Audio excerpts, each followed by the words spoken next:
menarik hadir di Dialog Interaktif yang dikemas dalam program acara Coffee Break bersama narasumber-narasumber yang berkompeten di bidangnya masing-masing. Saatnya Anda mengikuti program acara Coffee Break hari ini hanya di 102 MHz Radio Publik Mimika. Kitong semua punya.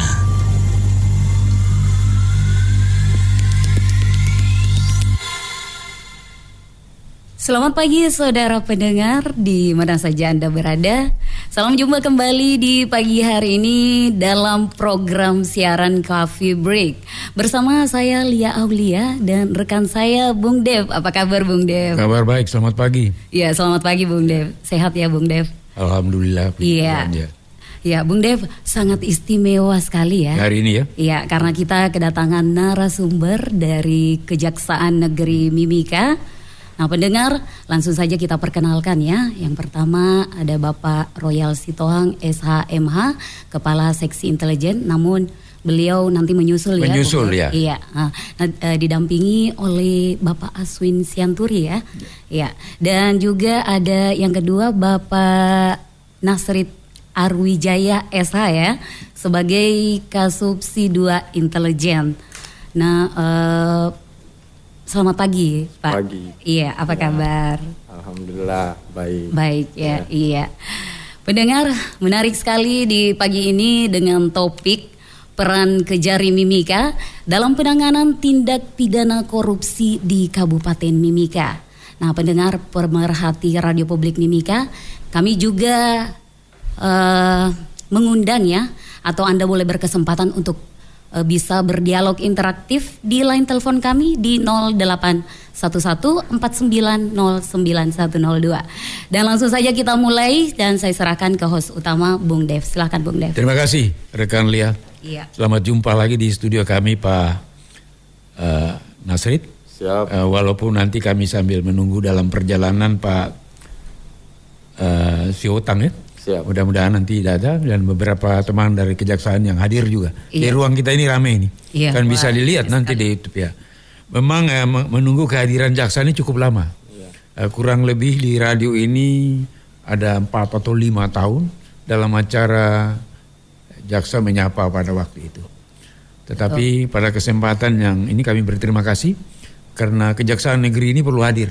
Iya. Karena masyarakat menunggu apa sebenarnya program kerjanya, terutama masalah-masalah yang sekarang muncul di media sosial. Iya, betul dengan sekali. argumentasi yang macam-macam tentang masalah korupsi. Korupsi ini memang kan terbanyak itu ada di pemerintahan. Iya. Ya, makanya topik kita hari ini peranan Kejari Mimika dalam penanganan tindak pidana korupsi di kabupaten tercinta ini. Iya. Kalau kita lihat di media-media sosial itu banyak sekali. Tetapi ini kan persepsi orang, ada yang bilang benar, ada yang tidak. Kita juga menjaga marwah dari pihak kejaksaan. Karena ada beberapa yang keluar mengatakan bahwa ada kalau bahasa yang paling keren, orang yang punya kemampuan, oligarki atau mempunyai banyak uang, lalu kemudian bisa membatalkan sesuatu yang sebenarnya sudah harus masyarakat tahu. Nah, untuk itu pada kesempatan ini kami ingin tahu dari pihak kejaksaan apa saja yang sudah ada di sini yang ditangani supaya publik bisa tahu bahwa ini persoalan dan mereka akan dialog interaktif menanyakan hal-hal yang lain sehingga tidak ada permasalahan-permasalahan yang timbul di kalangan masyarakat bahwa jaksa menutup hal-hal yang sebenarnya harus diangkat tetapi tertutup dan hilang. Ya. Karena ada beberapa yang sudah cukup lama tapi tidak pernah muncul lagi. Begitu. Kami silakan Pak. Baik, terima kasih. Pertama-tama perkenalkan nama saya Nasrid Arwijaya. Ya. Nasrid Arwijaya, saya selaku Kasubsi 2 Intelijen Kejaksaan Negeri Mimika. Di sini saya mau sampaikan dulu bahwa yang tadi pertanyaan kasus apa saja yang ditangani? Iya, ditangani oleh Kejaksaan Negeri Mimika. Ya. Ya, yang mana pada saat ini kami sedang berjalan proses penyidikan terkait pembangunan jembatan Agi Mugah yang kemarin. Nah, ini juga jadi viral itu. Ya. Termasuk di Aronov. Kalau Aronov itu masih di ranah polisi. kepolisian. Silakan. Namun kami yang kami tangani sekarang ini, mana Kejaksaan sebagai penyidik, Kejaksaan Negeri Mimika sebagai penyidik adalah pembangunan jembatan Agi Mugayang 8 meter seperti itu. Kami juga sudah kemarin seperti di berita telah menetapkan 2 tersangka. Ya. Nah, sekarang penanganannya kami sedang menyusun berkas untuk kemudian bagaimana kami limpahkan ke pengadilan untuk dilakukan persidangan seperti itu. Nah, kami juga menyampaikan pada berita kemarin bahwa telah dilakukan upaya pemulihan kerugian negara oleh pihak seperti tersangka. Namun dalam proses pengembalian kan tidak menghapus perbuatan pidana. Jadi dalam proses ini kami tetap melanjutkan untuk sampai kepada persidangan. Untuk ini yang di Agi Muga ini? Agi Muga, seperti itu. Dan kami juga ada beberapa penyidikan yang berjalan, ada khususnya jembatan jembatan di Arwano kalau tidak salah. itu bukan. Oh, ya. Kalau untuk yang di Tambatan Perahu di Pomako, itu juga. Itu masih dalam proses penyidikan. Namun kami masih mengumpulkan alat bukti terkait itu. Kemudian ya seperti itu, ada beberapa proses penyidikan yang kami tangani sekarang. Untuk penyidikan ada 3. Ya. Apa-apa saja itu? Nah, Agi Muga, Tambatan Perahu, kemudian SMK SMK yang mana? Bukan SMK sini ada beberapa ini. Ya, ada yang SMK Kasih Rafael. Oh ya. Sama SMK apa namanya? Jadi di dalam kolom pendidikan sekarang nih. Ya, itu sudah menjadi proses masih berjalan proses penyidikannya seperti itu. Apakah benar adanya kita masih mengumpulkan beberapa alat bukti seperti itu. Nah, jadi ada 3 proses kasus penyidikan kita di Kejaksaan, untuk Kejaksaan Negeri Mimika seperti itu. Mungkin kalau yang di Agi Muga itu pelaku utama sudah ditahan begitu. Pada proses penyidikan di Agi Muga kami telah menetapkan 2 orang tersangka, yang mana penyedia maupun PPK seperti itu. Penyedia dalam arti ini yang mengerjakan pekerjaan atau kontraktor daripada pekerjaan itu. Kemudian pejabat komitmen, pembuat komitmen seperti itu. Ya.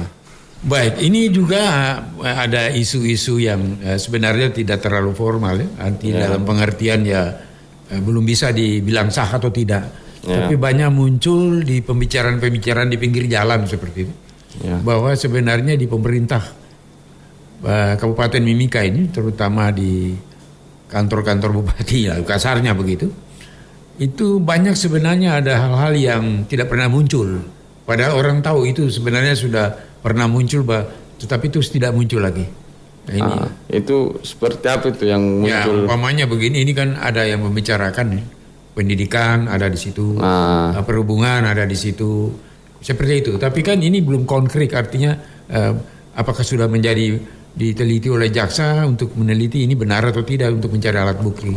Itu terkait itu kami menangani suatu perkara tergantung pada aduan yang masuk. Oh begitu. Seperti itu. Itu pun juga bahwa dalam proses penanganan perkara tindak pidana korupsi itu mempunyai bidang, yakni pidana khusus. Begitu. Seperti itu. Namun kalau perihal ada berita dia muncul atau tidak muncul lagi itu kan, kalau kami ada aduan tetap kami tidak lanjuti. Itulah tugas kami untuk menindaklanjuti seperti itu. Dan menentukan suatu peristiwa pidana kan harus ada alat bukti seperti itu. Minimal 2 ya? Minimal 2 alat bukti. Seperti itu. Jadi arti ini kita harus jelaskan kan banyak itu kalau di media sosial ini kan kadang-kadang bisa hoax. Bisa juga ada kepentingan privat yang ditaruh ke situ. Betul.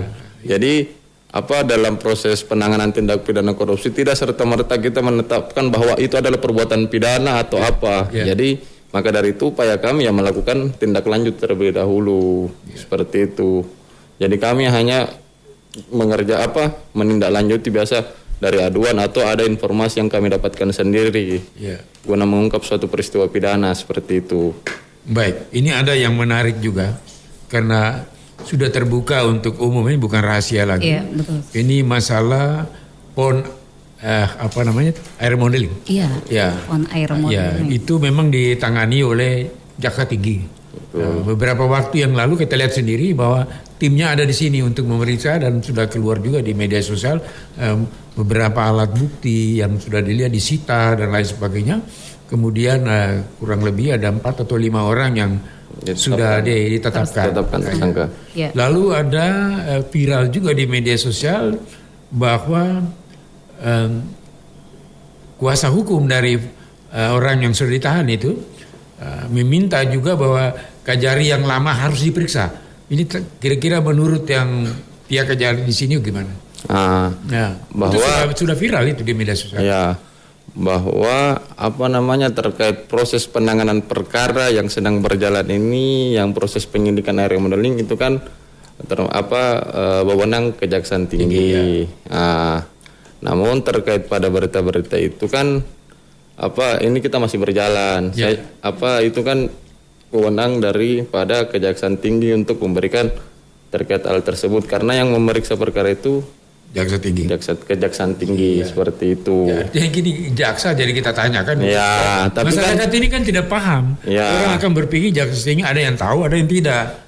Kalau itu kan perlu kita pahami bahwa seperti yang terjadi kalau terkait penanganan tindak pidana korupsi kan seperti Bapak bilang tadi banyak tekanan-tekanan ataupun hal-hal yang kemudian, namun ya kita harus tetap jalan. Seperti itu, jalan saja.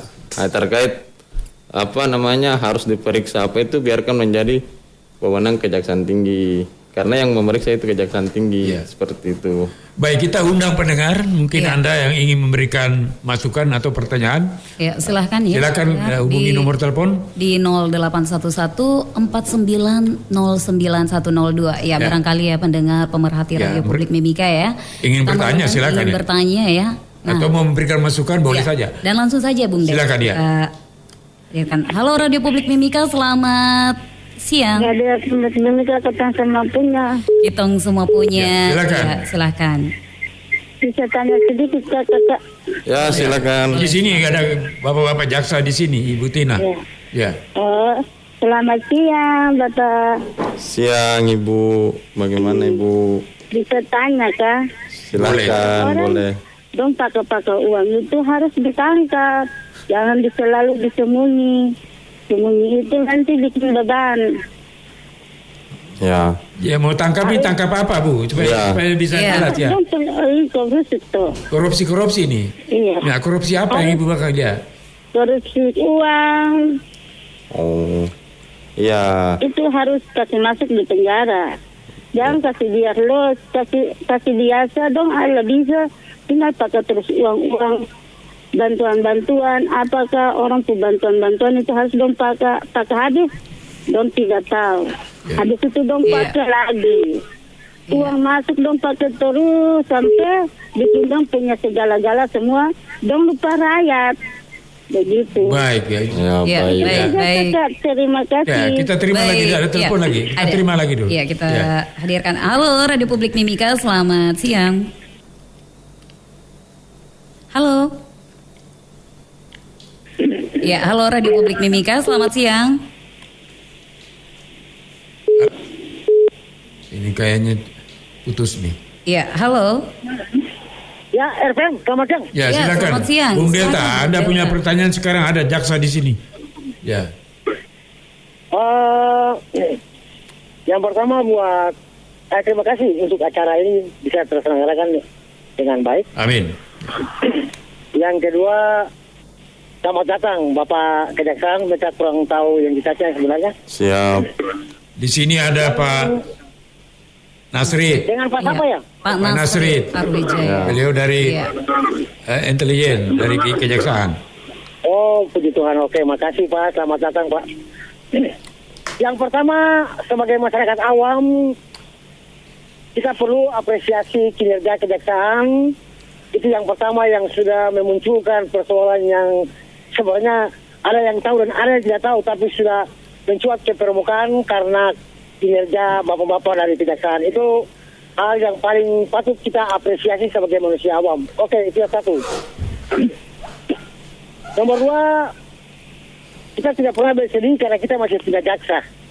Kita yakin bahwa hal-hal yang kecil ataupun besar yang sekarang ini didesas-desus oleh publik maupun media, tetap saya yakin pasti bahwa lambat atau cepat pasti terungkap oleh Bapak Kejaksaan. Saya yakin karena untuk memunculkan hal-hal seperti itu ke permukaan kan Bapak Kejaksaan perlu teliti dan sekurang-kurangnya harus punya 2 alat bukti yang sah. Itu pasti. Ya, Bu mau tanya apa silakan sudah sekarang. Kira-kira ya. Iya, silakan Bu Delta. Yang perlu saya pertanyakan ini Pak, yang saya dengar klarifikasi seperti kemarin kan beliau-beliau itu kan sudah mendapat pendampingan hukum dari Bapak Kejaksaan. Ini masalah apa? Masalah air modeling? Masalah proyek kemarin kan Pak? Proyek proyek yang mana di? Yang sekarang Bapak-bapak sudah ditahan itu? Oh ini apa proyek air modeling? Ya, kira-kira itu Pak. Ya. Itu kan di dalam prosesnya katanya sudah mendapat pendampingan hukum ya dari Bapak-bapak Kejaksaan. Kan gitu. Ya. Tapi yang saya tahu Bapak-bapak Kejaksaan nggak punya kompeten untuk memberikan satu keputusan dalam menjalankan pendampingan hukum itu. Yang saya tanyakan sudah mendapat pendampingan hukum, tapi kok bisa terjadi ya persoalan-persoalan seperti begitu? Itu pertanyaan saya. Ya. Sudah mendapat pendampingan hukum, kenapa persoalan-persoalan itu bisa terjadi? Demikian Delta kembali ke Bapak-bapak. Baik, terima kasih Terima Ibu kasih Delta. banyak Bung Delta. Ya, ada 2 tadi dari Ibu Tina sama Bung Delta ini. Iya, langsung saja. Baik. Silakan. Ya, untuk pertanyaan Ibu Tina, semua orang yang ambil uang negara wajib ditangkap, dimasukkan penjara, betul bahwa itu adalah suatu kewajiban dari kami sebagai aparat penegak hukum. Namun untuk memasukkan orang dalam penjara atau apa kan kita harus mencari dulu alat bukti guna menentukan perbuatan tersangka. Jadi apabila ada hal-hal yang kemudian dirasa aneh bisa dilaporkan. Kami menerima aduan. Jadi kalau ada beberapa hal yang dianggap tidak benar bisa dilakukan pengaduan di kejaksaan seperti itu. Yang mana pertanyaannya harus ditangkap ya itu menjadi kewajiban kami. Orang yang melanggar hukum ya wajib ditindaklanjuti seperti itu. Nah, untuk yang pertanyaan kedua bahwa kita perlu jelaskan bahwa dalam konteks pendampingan hukum di sini adalah peran kejaksaan dalam memberikan bantuan berupa pendapat hukum atau pendampingan hukum. Namun yang harus kita pahami di sini pendampingan hukum itu tidak masuk pada proses terkait teknis ataupun keuangan dalam kegiatan yang didampingi. Jadi kami dalam proses pendampingan itu hanya memberikan pendapat hukum terkait semisal terjadi permasalahan hukum entahkah seperti apa. Tapi kalau untuk terkait pada teknis maupun keuangan itu tidak menjadi tugas kami seperti itu. Jadi hanya terkait permasalahan-permasalahan atau permintaan pendapat hukum. Itulah konteks daripada pendampingan hukum. Karena kami tidak masuk atau tidak terjun langsung terkait masalah keuangan maupun teknis suatu pekerjaan seperti itu. Ya. Itu untuk Bung Delta tadi. Ya, yang pertanyaan kedua. Ya, kedua dari Bung Delta. Ya, seperti itu. Kita undang juga pendengar. Ya, kita langsung Ini saja. kesempatan Anda yang mau ingin bertanya, jangan di media sosial, ini ada di sini. Silakan. Ya, Bung Dev, langsung saja ya. Ya. Halo Radio Publik Mimika, selamat siang. Iya, Radio Publik Mimika, selamat siang. Kita semua punya. Iya, kita Terima semua kasih. punya. Terima kasih. Pak Pet ini kayaknya. Iya, betul sekali, Bung. Pak, ini kesempatan Pak bisa berbicara, ada jaksa di sini. Silakan, Siap. Pak Pet. Siap, iya. Pertama-tama, saya ini adalah masyarakat yang awam tentang masalah hukum. Dan yang kedua, saya mohon maaf ketika ada pembicaraan saya, penyampaian saya ini ada kekeliruan. Saya mohon maaf. Ya, disclaimer. Seperti itu. Dan saya berterima kasih, selamat pagi juga dan menjelang siang kepada bapak-bapak jaksa yang sudah hadir di hari ini. Saya tidak bisa menyebutkan nama satu persatu. Ya. Dan salam persatuan, salam penegak hukum. Terima kasih. Ya, pertama-tama saya mau ingin tanyakan Pak. Ada beberapa saya. Tadi Bapak sampaikan bahwa ketika satu kasus ada beberapa yang ketika mau diangkat untuk menjadi suatu perkara berarti harus memiliki 2 alat bukti. Tuh, iya kan? Yang saya ingin tanyakan, kira-kira jenis 2 alat bukti itu seperti apa? Apakah pelaporan masyarakat itu sudah merupakan suatu alat bukti? Terus yang kedua, ataukah administrasi juga merupakan suatu alat bukti? Itu. Dan terus saya mau ingin sampaikan juga bahwa kalau seandainya yang tadi Pak sampaikan bahwa kasus yang sementara jembatan gantung itu masih dalam ranah kepolisian. Yang kami takutkan selaku masyarakat, andaikan kasus ini kan sudah jelas-jelas terbukti bahwa cuma hanya berdiri tiang, tetapi proses pencairannya sudah fix. Nah, itu kalau seandainya sampai di ranah kepolisian, tiba-tiba dia tenggelam seperti kapal Tampomas, terus itu bagaimana kira-kira proses dari pihak kejaksaan untuk menyampaikan kepada masyarakat itu seperti apa? Itu. Yang saya mau tanyakan ada beberapa poin itu ya. Jadi, saya minta dari Bapak Kejaksaan tolong jelaskan. Kira-kira kalau seandainya itu dia sudah sampai ke ranah kepolisian, tiba-tiba mandat dan macet, bagaimana tindak lanjut seterusnya? Itu. Dan kalau seandainya menyangkut alat bukti, cuman hanya 2. Kalau seandainya secara administrasi juga termasuk, berarti untuk kasus yang jembatan Banti Aronop, otomatis kan ketika dia mau ke pihak ketiga, pihak kontraktor, dia mau memproses pencarian dana, otomatis dari pihak dinas tersebut akan memverifikasi. Otomatis dia akan menunjukkan bukti-bukti, soft drawing, asbul drawing, terus semua foto dokumentasi, dan setelah itu diverifikasi oleh pihak keuangan dari dinas tersebut menyatakan bahwa oh ya sudah 100% atau sudah 80% sudah bisa cair. Nah, apakah itu tuh bukan merupakan alat bukti? Nah, ini yang saya takutkan, jangan sampai saya minta maaf kepada oknum aparat keamanan khususnya. Karena saya mendengar di ranah masyarakat ketika pekerjaan ada yang jalan, mereka bilang begini, Pak, izin minta maaf, kalau memang saya ini keliru, saya salah, saya mohon maaf.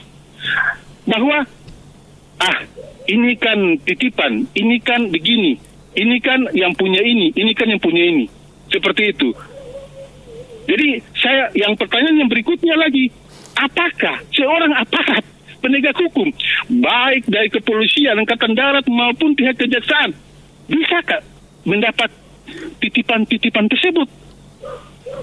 Dan kalau seandainya mendapat titipan tersebut, terus bagaimana kita masyarakat mau melakukan hal yang seandainya merupakan milik kita? Itu yang ingin saya sampaikan. Jadi saya mohon, coba tolong Bapak, tolong klarifikasi, tolong jelaskan aturannya seperti apa ketika mau membuat laporan. Dan ketika kami masyarakat, kami mau ingin melaporkan segala sesuatu haknya, hal yang terjadi di lapangan, menyangkut pekerjaan di kabupaten ini, kira-kira kami mau melapor tuh bentuknya model seperti apa? Apakah ada bentuk berupa online, atau mungkin kita datang ke sana, seperti itu. Ya. Dan saya minta maaf lagi ya, ada informasi yang saya dengar di masyarakat bahwa dari pihak-pihak kejaksaan yang lalu-lalu itu kan ada titipan-titipan. Saya minta maaf, saya bukannya ini, teman. Saya hanya mendengar seperti itu. Jika Bapak selaku pihak kejaksaan bisa menegak hukum betul-betul, selidiki seperti yang tadi Bapak bilang. 2 alat bukti itu bisa bersumber dari masyarakat dan bisa bersumber dari penyidikan pihak kejaksaan. Okay. Jadi baik, kalau Bapak. seandainya Bapak, ya siap Pak Dev, bagaimana? Ya, masih ada lanjut lagi? Ya, Silakan. kalau seandainya memang dari pihak kejaksaan punya hak dan wewenang bisa turun langsung untuk menyelidiki, silakan. Kami masyarakat sangat senang sekali, sangat berharap seperti itu. Karena ketika mau tunggu pelaporan dari masyarakat, jangan sampai ketika ada masyarakat salah satu yang sudah tahu mengetahui hal tersebut, lalu tiba-tiba ada oknum-oknum yang datang, sudahlah ini, ambil kau punya ini, saya ikut tukar kau beli kopi dan saya sudah selesai.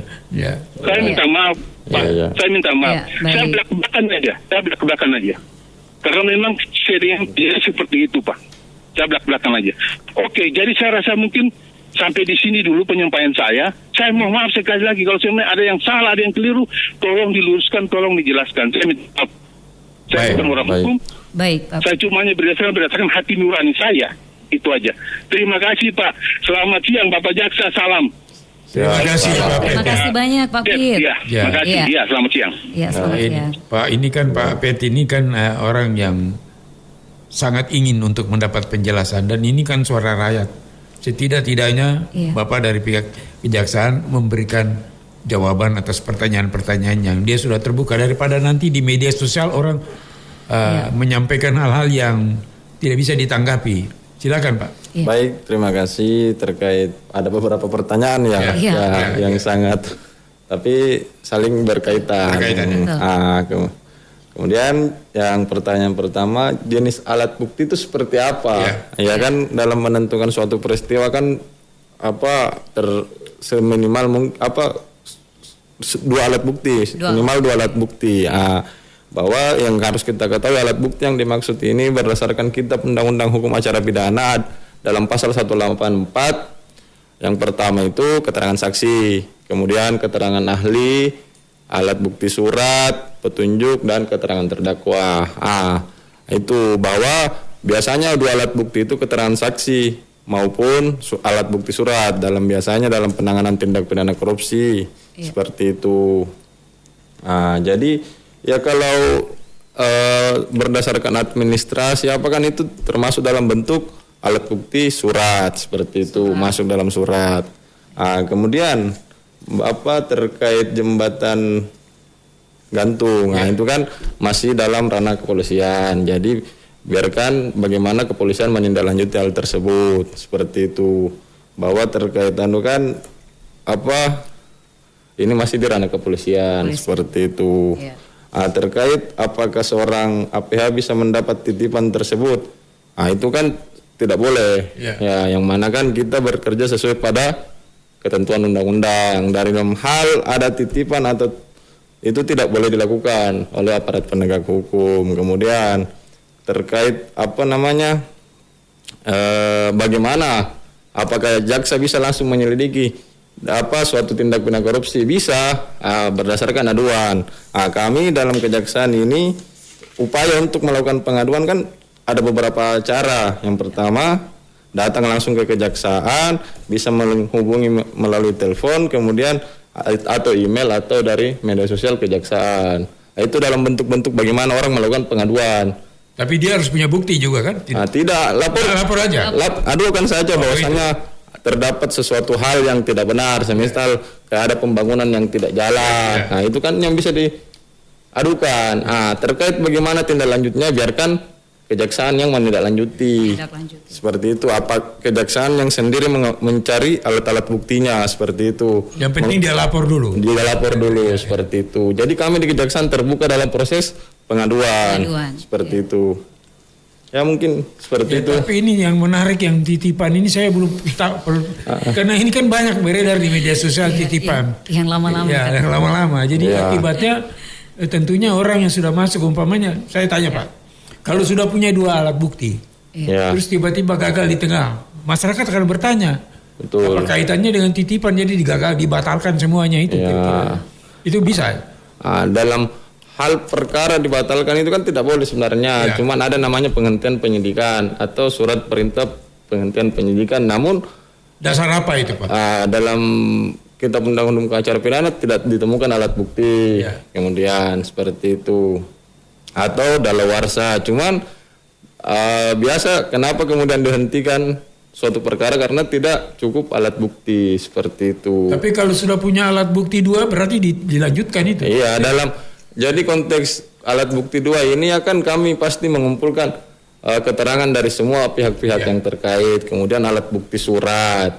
Setelah itu kami menyimpulkan apakah ini perkara termasuk dalam perbuatan pidana atau bagaimana. Itu sikap nanti pada saat kita menindaklanjuti laporan tersebut seperti itu. Jadi ya tetap bukan artinya dihentikan, tapi bagaimana kita mengumpulkan alat bukti supaya terang suatu perbuatan pidana ini seperti itu. Memang ini ya kelihatannya seperti pas Bung siapa tadi? Iya, Bung Papet itu. Iya, Papet. Ya itu dia tahu itu. Nah mungkin kalau ini diberikan gambaran bahwa daripada dialog di sini sudah ketahuan caranya bagaimana bisa dilaporkan. Ya, itulah kami di Kejaksaan menerima aduan itu dalam berbagai hal. Ya. Entah ke masyarakat langsung datang atau menghubungi atau menghubungi baik via telepon atau email ataupun media sosial yang kami punya di Kejaksaan Negeri Mimika. Jadi kami terbuka untuk segala bentuk pengaduan seperti itu. Baik, nanti sebelum kita lanjutkan kita break dulu. Kita break dulu.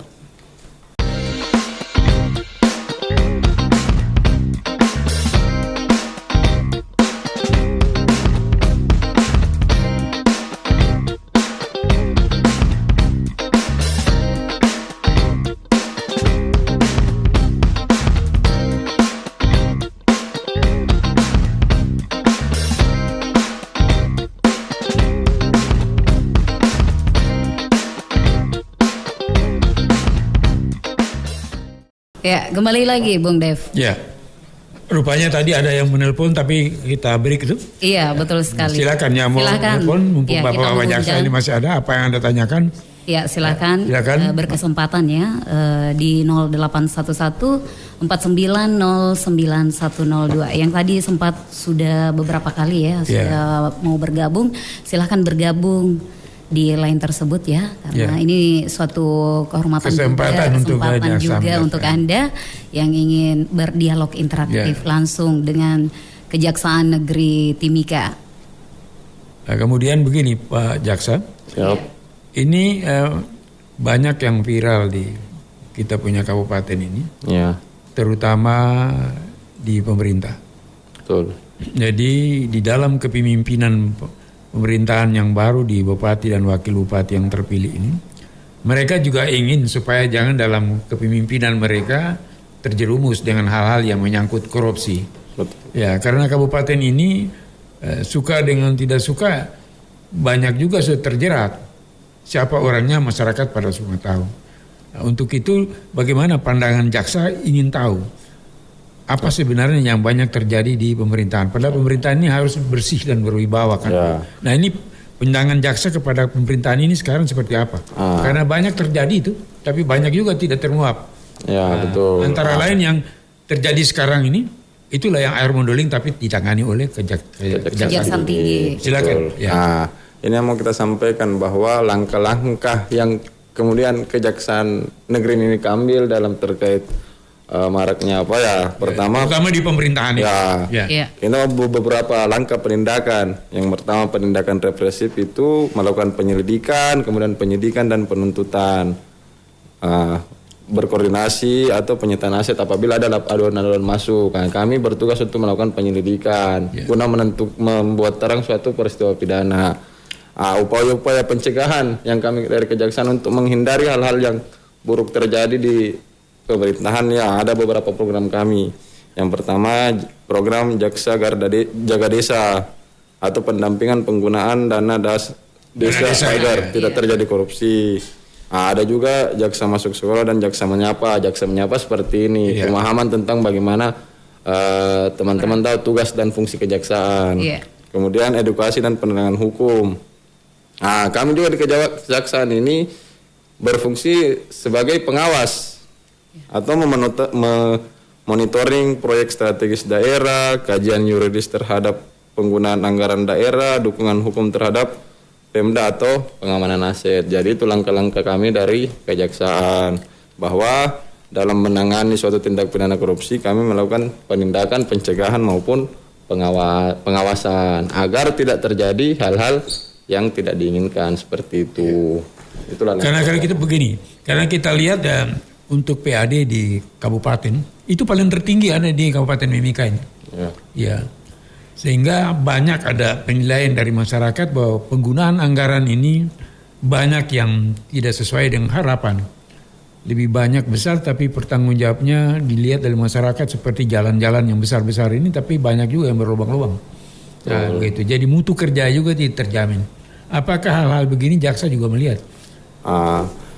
Untuk melihat tetap kami melihat, cuman untuk kami di Kejaksaan ini kan belum kendala kami sulitnya dijangkau area-area tertentu seperti itu. Jadi kami itu tadi kami sampaikan bahwa kami menerima aduan, laporan terkait apa yang tidak benar atau apa yang terjadi tidak sesuai pada ketentuan, biasa kami laporkan. Karena kan perlu kita ketahui di Kabupaten Mimika ini kan luas geografis luas, sangat luas. Dev, boleh ya? Kita terima telepon dulu. Telepon dulu, ya.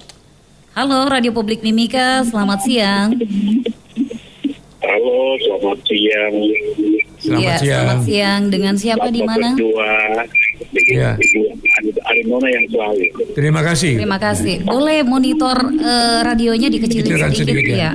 Ada mantul suaranya. Dalam perjalanan di mobil dulu. Ya, silakan, Bu. Silakan. Ya. Kakak Alex yang mulia. Amin. Ya. Ya. Ingat rumah tersangka jangan sampai kosong tuh. Iya, tidak apa-apa, di sini ada jaksa jadi kami aman. Silakan. Ya. Siap. Yang saya mau tanya Bapak Jaksa yang mulia. Silakan. Tambah bermohon. Di Papua ini kan satu pertanyaan, dua pertanyaan. Yang pertama sudah jelas itu jaga mulut dan jaga hati. Yang kedua, tersumbatnya di mana? Yang ketiga, Papua ini kan diberkati selalu. Siapa yang kerja jujur, dia akan dapat tanda heran takut dengan yang berikutnya lagi. Terima kasih. Nanti dipertajam Bapak di situ. Selamat siang, shalom. Baik. Iya, dengan siapa tadi? Saya sudah lupa tapi dia kenal nama saya. Saya teman. Oke, Ya, baik. gitu. Iya. Jadi begini, Pak yang tadi. Dengan baik. Oh, Pak Is, betul lah, Dol. Pak Is. Beliau punya perkataan orang sudah tahu tapi tersumbat. Ya. Ya, pengertian tersumbat dalam bahasa beliau tadi bahwa dia tidak usah diteruskan. Berarti ada orang yang istilah kasar ya dibayarlah supaya jangan diteruskan perkara itu. Itu satu. Kedua, yang beliau menyampaikan itu salah satu moto di sini bahwa kalau orang bekerja dengan jujur itu dia akan selamat. Kalau tidak jujur ya pasti. Nah, ini beliau memberikan sinyal ya tentunya kepada pemerintah itu sendiri. Betul. Dan juga bagi penegak hukum. Nah, dua ini. Nah, itu yang mungkin. Yang ketiga, dia mengharapkan supaya pemerintahan ini bisa bersih. Ya. Nah, ini bagaimana tanggapan Pak sebagai seorang jaksa untuk menjawab pertanyaan yang tadi bicara secara filosofi itu? Iya. Ya. Yang mana perlu kita ketahui bahwa ketidakbenaran pasti akan terungkap. Ya.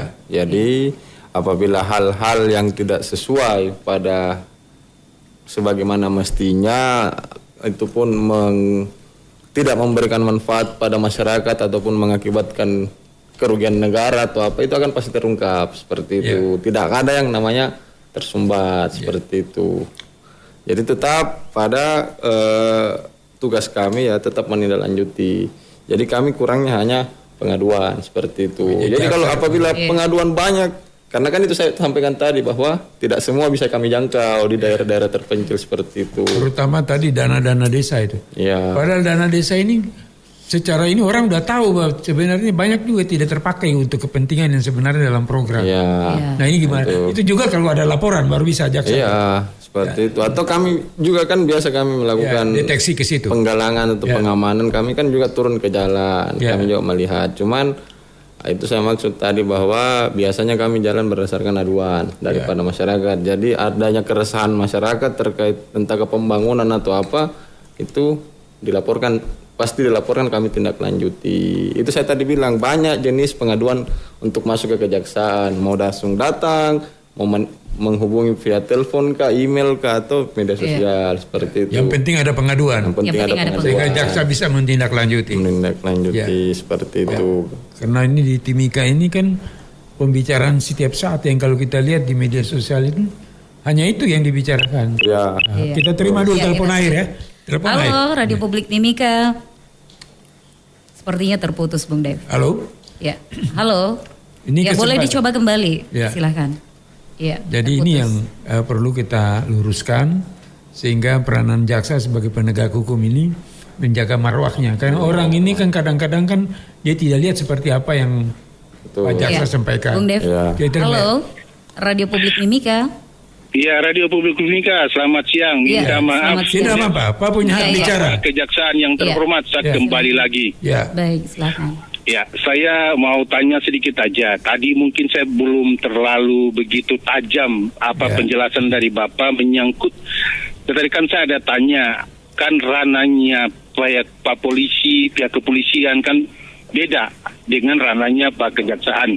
Dan sementara menyangkut kasus Banti Aranop ini kan sudah ditangani oleh pihak kepolisian.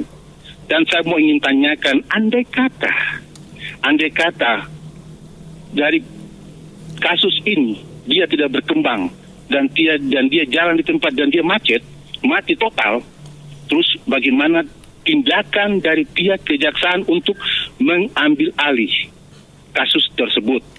Karena ini sudah jelas-jelas sudah terungkap di publik, di masyarakat. Masyarakat sudah tahu dan sudah melihat seperti itu. Dan ini yang saya mohon disinilah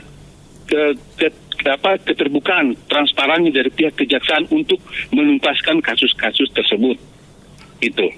Dan yang kedua, saya ingin tanyakan, kan ada teman-teman yang mengatakan bahwa itu kan penahanan cuma 20 hari. Terus nanti dilanjutkan lagi ke berapa hari saya nggak tahu. Tapi apakah ketika ada yang bilang ada 20 hari terus sampai ke 40 hari? Nanti Pak Jaksa tolong dijelaskan ya. 20 hari penahanan terus kalau belum dapat alat bukti lagi kuat nanti 40 hari lagi. Tapi kalau tidak ada lagi berarti katanya sih menurut teman-teman kasusnya akan ditutup. Nah, ini yang jadi permasalahannya di sini. Apakah betul kasusnya akan ditutup kalau seandainya sudah 20 hari terus tambah 40 hari terus ditutup, apakah betul? Nah, ini yang jadi pertanyaan saya selaku masyarakat. Saya mohon maaf Bapak, saya orang awam tentang masalah hukum. Betul. Dan saya tidak tahu sama sekali. Saya mohon butuh penjelasan dari Bapak supaya kami ini masyarakat ini lega. Karena pembangunan pemerintahan Kabupaten Mimika dari dulu Pak sampai sekarang ini sebenarnya belum tersentuh. Ini setelah pergantian kepala kejaksaan yang baru-baru bisa tersentuh. Saya bersyukur sekali. Saya bersyukur. Karena kalau mau dilihat banyak sekali terjadi kesalahan pengguna anggaran, bahkan pelaku proyek yang begini yang begitu. Jadi seperti itu Bapak. Saya mohon dijelaskan agar supaya kami paham, kami mengerti. Terima kasih Pak. Selamat siang. Terima kasih banyak Pak Pir. Silakan Pak. Ya baik. Nah, terkait ya saya lupa saya tadi pertanyaan yang itu bahwa Ya, betul. apa langkah kejaksaan apabila pihak kepolisian jalan di tempat atau Jalan di apa? tempat, ya. Ini harus kita penting mengetahui bahwa agar tidak terjadinya tumpang tindih dalam suatu penanganan perkara apabila sudah masuk APH dalam hal ini kepolisian maka kami belum bisa masuk ke ranah tersebut. Namun apabila kemudian yang menangani perkara tersebut telah menutup atau kemudian tidak menindaklanjuti, maka kami bisa melakukan penanganan terhadap perkara tersebut. Seperti itu. Itu yang Jadi diinginkan tadi oleh Pak Pir itu. seperti itu, yang mana bahwa kami tidak bisa serta-merta langsung masuk karena itu masih dalam ranah kepolisian. Namun apabila kepolisian tidak menindaklanjuti, maka kami bisa masuk untuk melanjutkan proses penanganan Atau perkara usulan tersebut. masyarakat seperti yang disampaikan oleh Pak Pir tadi. Seperti Karena itu. menurut beliau ini kayaknya tidak berjalan begitu. Karena harus saya sampaikan bahwa dalam setiap aparat penegak hukum menangani proses suatu perkara pasti ada namanya dilakukan koordinasi. Ya. Guna koordinasi itu apa? Untuk tidak terjadinya timpang tindih dalam suatu penanganan perkara seperti itu. Mungkin seperti itu. Yang terkait proses penahanan 20 hari. Ya, 20 hari. Orang bisa ditahan itu apabila proses sudah masuk dalam ranah penyidikan dan sudah ditetapkan sebagai tersangka. Dalam proses peradilan itu kalau dalam tahap penyidikan dia ditahan 20 hari. Apabila 20 hari masih belum cukup untuk melengkapi berkas perkara, dilanjutkan 40 hari. Seperti itu. Itu wewenang penyidik untuk melakukan penahanan. Jadi itu adalah proses acara pidana atau proses untuk melanjutkan perkara sampai kepada persidangan. Yang mana kalau orang sudah ditetapkan tersangka kan biasanya ditahan. Jadi ada aturan orang kenapa ditahan. Untuk penyidik dia wajib bisa menahan hanya 20 hari sampai 40 hari. Kemudian penuntut umum 20 hari sama 30 hari. Nanti pada saat proses persidangan hakim mempunyai penahanan juga seperti itu. Nah, tapi apabila habis 40 hari itu pertanyaannya tadi apakah dihentikan? Tidak dihentikan. Nah, seperti itu. Jadi perkara tetap lanjut. Tetap lanjut ya. Seperti itu. Bukan berarti dia bebas begitu. Bukan berarti dia bebas. Itu Pak Pet ya. Karena ini kan orang perlu tahu itu. Ya betul. Itu 20 hari adalah wewenang dari penyidik untuk melakukan penahanan. Ya. Kemudian bisa dia perpanjang 40 hari. Jadi 60 hari itu masa batas waktu penahanan, bukan terkait penyelesaian seperti itu. Ini supaya jelas Ya. Karena ini kan isu di luar. Ya. Jadi seakan-akan supaya dia bebas ini bayarlah supaya dia stop gitu kan. Ya, tidak seperti itu. Itu marwahnya jatuh gitu. Ya. Jadi biasanya kami dari aparat penegak hukum apabila telah melakukan penahanan sangat jarang atau bahkan tidak ada kalau kita langsung menghentikan perkara. Karena kan kalau kita sudah menahan orang berarti kemerdekaan orang sudah dirampas. Nah, dalam hal ini berarti perkara wajib dilanjutkan sampai pada putusan pengadilan, sampai selesai, sampai putus seperti itu. Baik. Jadi untuk 20-40 itu wewenang.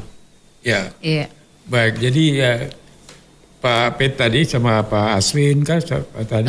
Pak Is itu sudah dijelaskan. Kemudian Bung Delta, Ibu Tina tadi. Ibu Tina ini orang awam dia. Iya. Jadi dia cuma dengar bahwa itu kok korupsi dibiarkan saja padahal itu dia dengar. Tapi itu hak dia sebagai warga negara bertanya dengan keadaan dia seperti itu. Betul. Baik, karena ini waktu kita juga terbatas. Iya. Kita minta closing statement dari pihak kejaksaan. Iya.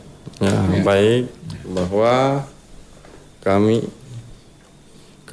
kejaksaan tetap pada tugas kami, bahwa dalam proses penanganan korupsi kami tetap pada sesuai ketentuan pada perundang-undangan. Jadi apabila ada masalah terjadi di wilayah Anda, maka kami siap menerima aduan dari masyarakat Kabupaten Mimika. Mungkin itu saja.